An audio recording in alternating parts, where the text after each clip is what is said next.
2 Lok Sabha seat का वादा किया गया, 1 मिली, फिर कहा गया राज्यसभा की सीट मिलेगी, कहा पत्थर की लकीर है, लेकिन वो पूरा नहीं हो पाया। इस बार तो हमें 15 ग्राम चाहिए, साफ शब्दों में कह रहे हैं। जल्दी से आपका जवाब, उसके बाद नवल किशोर के पास भी जाना है मुझे। ये एक परिवार है और परिवार में परिवार के साथी एक दूसरे से बात करते हैं।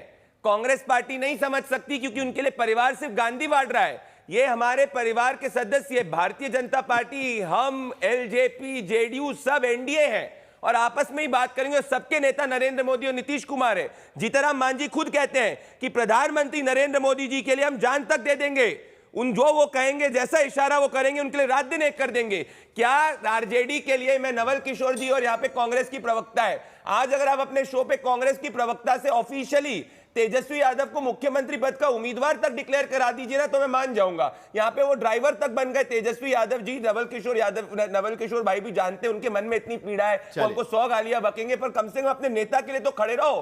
कांग्रेस तो यहाँ उनको मुख्यमंत्री पद का उम्मीदवार तक नहीं मान रही है। क्या बात कर रहे हैं आप? या तो नेता नहीं क्लियर है, हाँ नेता क्लियर है, नीति क्लियर है, डॉक्टर नवल किशोर, जो तकलीफ वहां पर बीजेपी को हो रही है, देखिए मेरा सिर्फ इतना कहना है कि यही बातचीत करते करते कहीं नॉमिनेशन का दिन ना आ जाए, लेकिन डॉक्टर नवल किशोर जो तकलीफ वहां पर बीजेपी को हो रही है सीट बंटवारे में, वही कहीं ना कहीं तकलीफ आपको भी हो रही है। थोड़ी देर पहले देखा कि देखिए वीआईपी कह रहे हैं कि भाई कांग्रेस को 60 सीटें किस हिसाब से दे रहे हैं आप, वो भी यहां पर अपनी सीटें गिनवा रहे हैं, आपको भी उतनी तकलीफ हो रही है। साहिल जी, यहाँ पर कोई तकलीफ नहीं है, यहाँ पर संवाद चल रहा है और निर्णय शीघ्र ही आपको मिल जाएगा। अभी आपने देखा प्रदीप भाई कैसे परेशान हैं, उनके परिवार में पांडव भी हैं, कौरव भी हैं, हनुमान भी हैं और कहने के लिए राम भी हैं, लेकिन सारा तकलीफ और टकराव की स्थिति वहाँ पर आप देख सकते हैं। वहाँ पर एक पार्टी को 2 भाग में कर दिया जाता है, छू तक नहीं बोलता है। एक पार्टी को कई बार बार धोखा दिया जाता है, एक ही सीट, तो फिर राज्यसभा नहीं दिया, तो फिर अभी भी नहीं दिया। तो जो समस्या है वो एनडीए में है, वो तो खुल के सामने आ गया है। अब आसमान नहीं, दिन में तारे दिख रहे हैं भारतीय जनता पार्टी को। और पूरी बिहार की जनता पिछले 20 साल से पूरी बिहार की जनता को जो इन्होंने ठगा है, उसका जवाब देने का समय है, ये परिवर्तन का समय है। और पूरी तरह से बिहार की जनता मुद्दों पे लड़ाई लड़ रही है और भारतीय जनता पर जदयू को बाहर का रास्ता दिखाने के लिए तैयार है। इसलिए निश्चिंत रहिए, महागठबंधन महाताकत के आधार पे बिहार का पूरा सीट देखेंगे। नवल भाई, इतना आप चिंता आप कीजिए, आप तो हाथ ऐसे जुड़वाते हैं, इतने टेंशन में काहे हो? आप ड्राइवर बन गए राहुल गांधी के, देश का इकलौता मुख्यमंत्री है जो ऐसे करता है। एक मुड़ेठा खोल दिया, मुख्यमंत्री पद के उम्मीदवार तक। अच्छा नवल किशोर जी, कैसी दयनीय मैं कांग्रेस के प्रवक्ता यहाँ पर जुड़े हमारे साथ में निखत अब्बास, उनके पास जाने के पहले जरा 1 मिनट आप भी बता दीजिएगा, जो दर्द वहां पर है वो आपके यहाँ नहीं हो रहा है दर्द? आपको भी तो तकलीफ हो ही रही है ना सीट बंटवारे में। पिछली बार आपने 144 सीटें लड़ी थी, इस बार लेफ्ट भी बोल रही है हमें हिस्सा बढ़ा के दो, कांग्रेस बोल रही है 60 के नीचे नहीं आएंगे, वीआईपी बोल रहे हैं कि उप मुख्यमंत्री डिक्लेयर करो। कहीं ना कहीं दिक्कत तो आपको भी है, मुख्यमंत्री तो आपको भी बनना है ना, आपको भी तो सबको लेना पड़ेगा ना साथ में। और यहां पर तो बिहार में ऐसे लोग हैं कि पिछले चुनाव में किसी के साथ, अगले चुनाव में किसी और के साथ, यह भी होता रहा है। नहीं, देखिए साहिल जी, यहाँ पे तो लेफ्ट कभी जिंदगी में भारतीय जनता पार्टी के साथ नहीं जा सकती है, कांग्रेस कभी नहीं जा सकती है भारतीय जनता पार्टी के साथ, राष्ट्रीय जनता दल कभी नहीं जा सकती है। यहाँ पे तो ऐसी कोई बात ही नहीं है। पलटने वाले लोग, बोल नहीं पा रहे साहिल जी, वीआईपी भी नहीं जाएगी, बोल चुके हैं। नवल किशोर जी को इतना डिफेंसिव नहीं देखा, साहनी जी का भी बता दीजिएगा। वीआईपी कई बार, अरे प्रदीप जी सुन, अरे प्रदीप जी बिना मतलब का क्यों बीच में बोलते हो? वीआईपी कई बार बोल चुके हैं, वीआईपी के साथ आपने पिछले बार क्या किया, वीआईपी बोल सकती है क्या? डिक्लेयर तो करवा दो अपने आप को। गठबंधन दलों के साथ क्या करते हैं कोई जानता नहीं है क्या? भाई, नीतीश कुमार जी कह चुके हैं कि हमारे दल को समाप्त करना चाहता है, चिराग पासवान भुगत चुके हैं, अब बिना मतलब का बात करते हैं।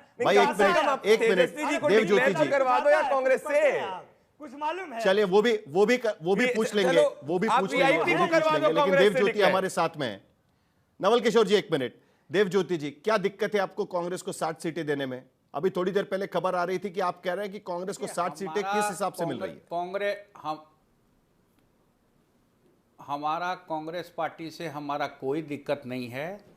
हमारे नेता और हमारे पार्टी आदरणीय राहुल गांधी जी को हम लोग देश का जो है बड़े नेता में मानते हैं और अगले प्रधानमंत्री के रूप में उनको देख रहे हैं, क्योंकि घर घर मोदी हर हर मोदी का मैजिक खत्म हो गया है।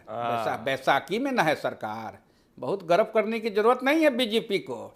एक तरफ नायडू जी हैं, एक तरफ नीतीश कुमार जी है, एगो बैसाखी खींच के सरकार में टल जाएगा। वो तो बीमार हो गए नीतीश कुमार जी, इनको जो है अभी मजा ले रहे हैं, लेके जो है इनका तो आदत है, पहले विधायक बनवाते हैं लाई पार्टी से, उसके बाद विधायक को तोड़ते हैं, विधायक को खरीदते हैं। खरीद फरोख्त में तो भारत जलाओ पार्टी बीजेपी जो हमारी पार्टी के बारे में टिप्पणी ना करें, नंबर 1 है। आप हमारी ताकतें से न बनी थी सरकार, नहीं बचाएंगे, हमारी ताकतें से बनी थी ना। बिहार की सरकार 2020 में किसके ताकत से बनी थी? सन ऑफ मला वीआईपी पार्टी की ताकत से बनी थी। अरे है तो कांग्रेस से करवाओ, दम है, बीजेपी ने हमारा दम है तो आज तक की डिबेट में कांग्रेस से अपने आप को इंडोर्स कराओ। नहीं, अरे काहे कहते हो देवज्योति जी, अगर दम है तो कांग्रेस से अपने आप को इंडोर्स कराओ डिबेट के अंदर ऑफिशियली। नहीं बोलने दीजिए, जब आप बोल रहे थे हम नहीं बोल रहे थे। देखिए इस तरह का नहीं होगा, हमको बोलने दीजिए। जब आप बोल रहे थे हम नहीं बोल रहे थे, ठीक है, आप बोलते जा रहे थे, आपका देखिए भाषण 10 नवंबर तक इसी बात पर हमें चर्चा करनी है। जल्दी से आपसे मुझे देवज्योति जी मुझे एक सवाल का जवाब दे दीजिएगा,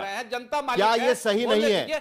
भारतीय भाई जनता एक minute, party, Bharatiya Janata party एक मिनट देवज्योति जी, एक सेकंड, जल्दी से मेरे एक सवाल का जवाब दीजिए, क्योंकि मुझे कांग्रेस के प्रवक्ता के पास जाना है।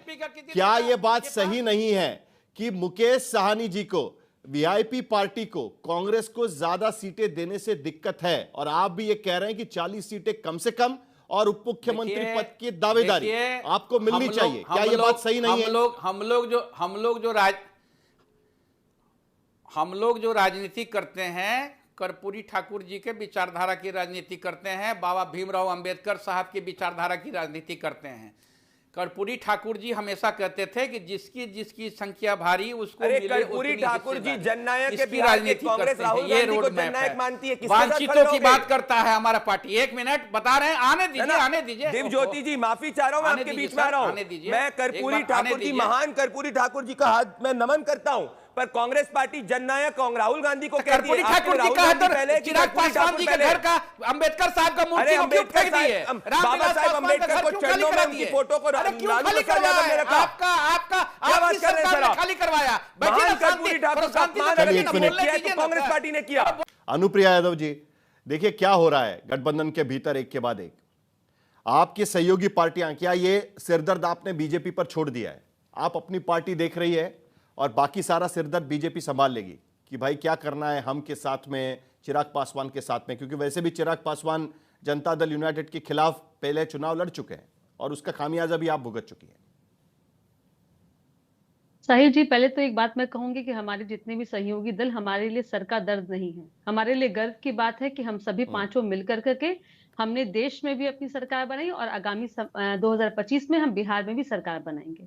अब सर का दर्द तो वहां दिखा जहां परिवर्तन का, कुछ देर पहले नवल जी कहते कि परिवर्तन का लहर चला गया है, कांग्रेस के भीतर ही चल गया है। कांग्रेस ने कह दिया कि अब पिछलग्गू बन के नहीं घूमेंगे।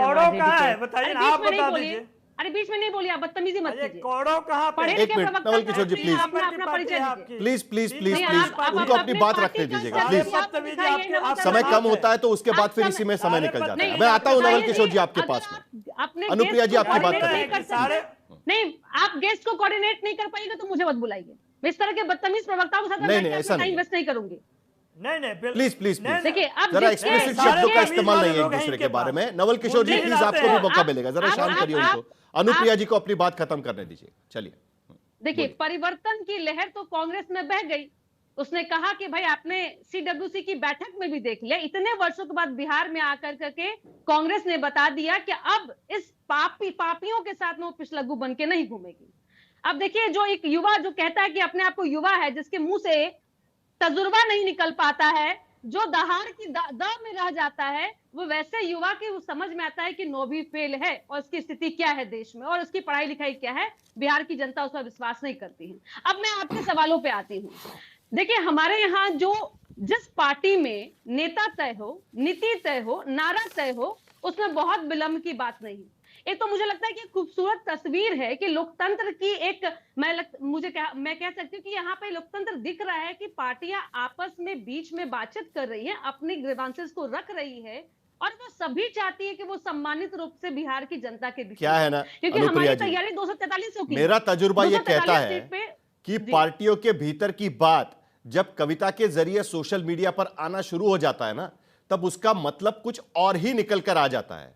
यह बात भी आपको समझनी होगी। दूसरी बात, मुझे आपसे एक जल्दी से एक बात पूछनी है, उसके बाद कांग्रेस प्रवक्ता भी इंतजार कर रही है, क्योंकि अभी आपके गठबंधन में एक जो पार्टनर है वो बढ़ गया है, अब उन्हें भी आपको सीटें देनी पड़ेगी, यानी बीजेपी या आपको कहीं ना कहीं सीटों का एडजस्टमेंट करना पड़ेगा, आपको अपनी सीटें शायद छोड़नी पड़े। क्या जनता दल यूनाइटेड इसके लिए तैयार होगी? क्योंकि पिछली बार आपका स्ट्राइक रेट काफी अच्छा नहीं था अनुप्रिया जी, एडजस्टमेंट के लिए, परिवार के लिए। साहिल जी चलिए, आपने अपने आप पढ़े लिखे हैं, हम भी पढ़े लिखे, हम तजुर्बा बोल पा रहे हैं, ये अच्छी बात है। और देश की, बिहार की जनता देख रही है कि कौन नहीं बोल पाता है, जो कौन तरबूजा पे ही लटक रहता है। अब दूसरी बात आपको मैं कह रही हूं कि बिहार में हमारे एनडीए का जो गठबंधन में सिर्फ बिहार चुनाव तक सीमित नहीं था। हमने लोकसभा चुनाव में ही कसमें खाई थी कि ऐसी सरकारें जो परिवार की राजनीति करती हो और जिसके लिए परिवार की संपत्ति महत्वपूर्ण होती हो और जो अपने ही लोगों को सत्ता संभालने का मौका देती हो, उससे हमारी लड़ाई लड़ना है। क्योंकि बिहार और पूरे देश में जब जनमानस का हित नहीं होगा, ऐसी लड़ाई हमें लड़नी होगी।